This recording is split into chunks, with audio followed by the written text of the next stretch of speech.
welcome to my channel, Get Go Live! Today, I'm gonna share with you the recipe on how to make the Brazo de Mercedes.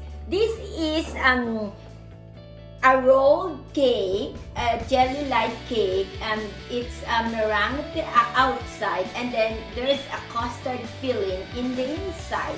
And this is still considered as one of the favorite Filipino dessert. It's an all-time favorite. And the ingredients are, we need 9 eggs. We have to separate the egg white from the egg yolk. And then we need a condensed milk. And then half cup of sugar. And then we need a cream of tartar and a vanilla, 1 teaspoon of vanilla. And I'm gonna start now. We have to separate the egg yolk from the egg white.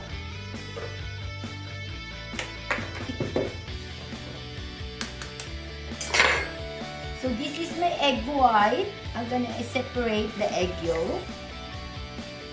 Then, the egg white, we have to put pinch of a cream of tartar, and then 1 teaspoon of salt. And then we will start beating this one with an electric beater.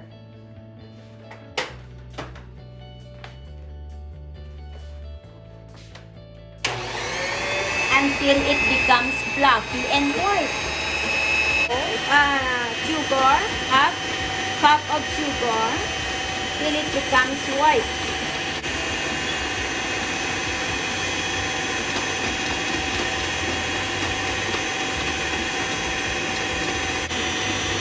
We're almost done.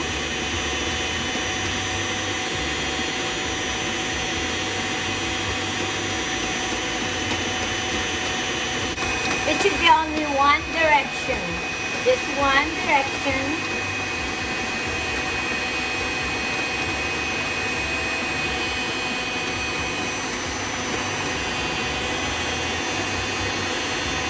We're almost done.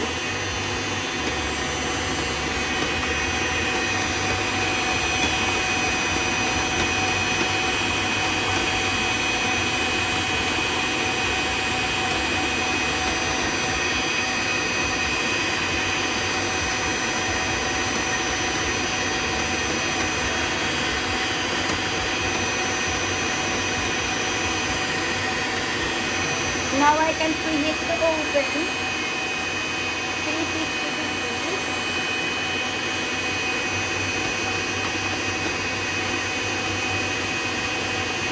I think we're done.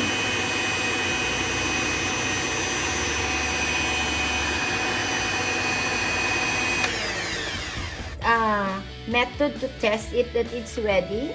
You can also lift this one. And then if there's something left in there, then that's good.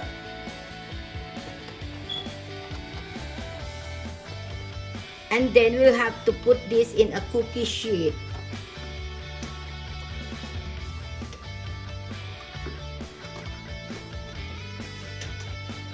Okay, our cookie sheet, I already lined it with baking paper. And then I will put, and I grease it up, and then I will put this here. This is the cover of our Brazo de Mercedes. Put it all in there. That's the consistency of our mixture. That's our egg white.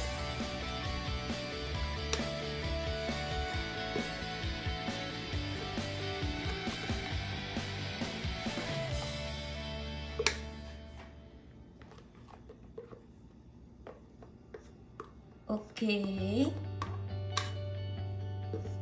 and then I'll just flatten it with this spatula.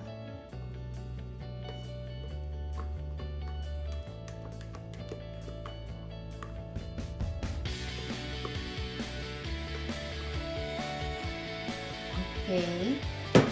I'll flatten it with the spatula. And then I'm gonna cook it 350 degrees for 20 minutes.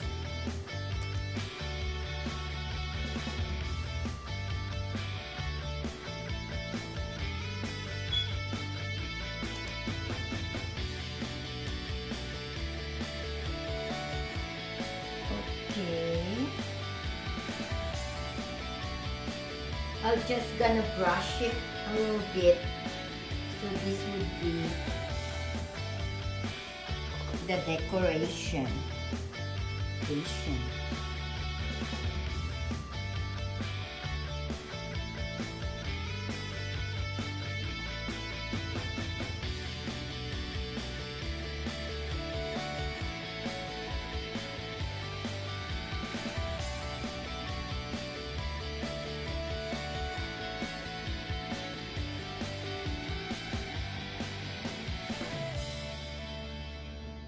Okay, while waiting for our oven, we're gonna cook this in our oven for 20 minutes at 350 degrees in cook time 20 minutes.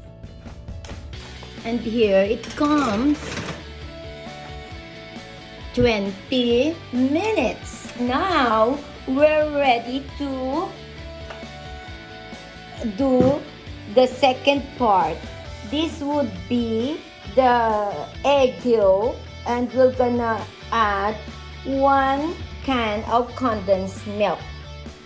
Now we're ready to cook the custard part of our Brazo de Mercedes. There's two kinds of how to cook the custard portion. We can either cook this in a double broiler, or we can just do this one just low fire. So it's the egg yolk and the 1 can of condensed milk, and then you can put 1 teaspoon of vanilla, and then you just continue on stirring, constant stirring, until it will be thick. It will be cooked, okay, and it will taste like yema. And then we can add, this is optional, you can add 1 stick of the butter, or you can leave it that way, no butter. But I'll opted to put butter on this because this would be special for me. Okay, now our custard filling is almost cooked. It's already has the consistency. If it's will be thick, almost thick, and then it would be done. We'll have to put, now I'm ready to add the butter, one stick of butter. Now our jelly part of the meringue or the Brazo de Mercedes is out of the oven, and we will just let it cool down. And this would be the trickiest part of the Brazo de Mercedes, is to roll them. I hope I can roll it perfectly. It's been how many years I haven't done this work, and I'll try to do it for you. So now we have the jelly portion of our Brazo de Mercedes. It just came out from the oven, and I cooled it down. And then I'm gonna put confectioner powder on this one. So I'll put it on top, just like that. That is done. Okay, and then I'll put it on another, exactly the same. I'll put it on another wax paper so I can put the filling. cover it with another wax paper and turn it upside down. Okay. Then I'm gonna remove the wax paper, the one that we put this one to be cooked. And then we're gonna put the filling in here and we rolled it. We will roll it and then we have our Brazo de Mercedes. It's almost done.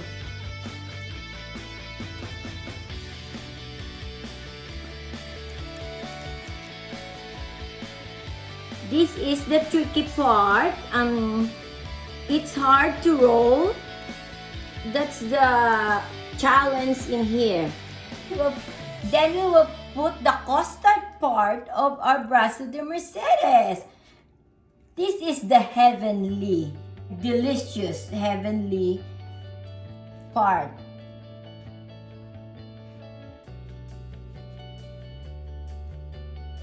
And then I'll flatten it. And we're gonna start rolling it. And this is our Brazo de Mercedes. Okay, we'll start the rolling portion. This is the challenging part.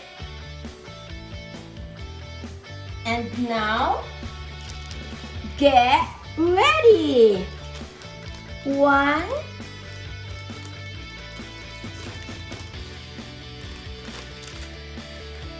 and 1 more.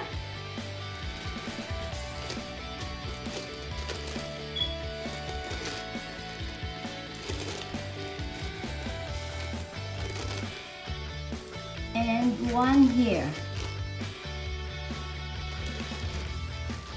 And this is it. This is the Brazo de Mercedes. The heavenly Brazo de Mercedes.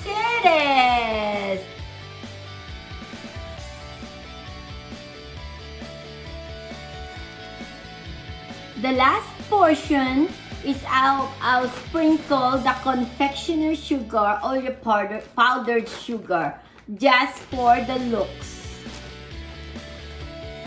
And we're ready to eat our Brazo de Mercedes. The heavenly tasting, amazing Brazo de Mercedes.